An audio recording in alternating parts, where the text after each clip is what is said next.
Yeah, that is the face of a kid who just got traumatized. Ah, yes, psychological trauma! Now would be the perfect time to strike with all my power! Oh, sure, yes. Go ahead and strike him as a child. I'm sure him being an adolescent won't make his skin any less bulletproof. You know, I really do not care for you. We later cut back to modern day, where Clark and Jimmy are pulled in by Lois to their investigation of Superman room. There, they wish to get all the information they can in order to get the scoop on Superman. Jimmy Olsen also provides his support with his weird contribution of a small-time YouTube channel called The Flamebirds, where he talks about conspiracies and extraterrestrials and the like. But Clark Kent isn't really a big fan of this, and tries to persuade them to go see other options and other stories. But Lois is perfectly driven by the idea of realizing what Superman's purpose here is. And this motivates Superman into thinking the same.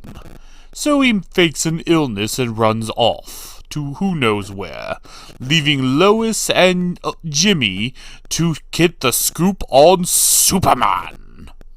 Though it still irks me how a ship that size could just go underground and then no one notices it. Like there should have been impact damage, there should have been great destruction, and lots of people noticing it. Yet somehow, two farmers who just found a baby managed to cover it all up. Well, yeah, I suppose that makes sense. I mean, a single space pod should be more than enough for a baby. I'm not entirely certain why an infant needs a full-scale Kryptonian ship when they don't even know how to speak or not poop in their pants. Maybe not from your good guy's perspective, but from a villain's perspective, it makes perfect sense to send a warship. This isn't Dragon Ball Z, isn't it? Is it not really? You know, he's kind of got a point. Maybe not Dragon Ball, but definitely She-Ra. Well, we cut back to the walking personification of a mean girl boss as she's being tailed by a lovely couple. Well, they try to get the jump on her, but she gets the jump on them instead. Takes them out effortlessly.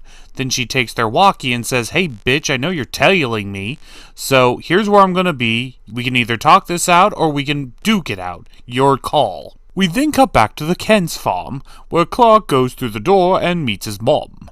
His mom is happy to see him and wonders everything about his life, and he explains everything going on in his life, including going on about Lois. But this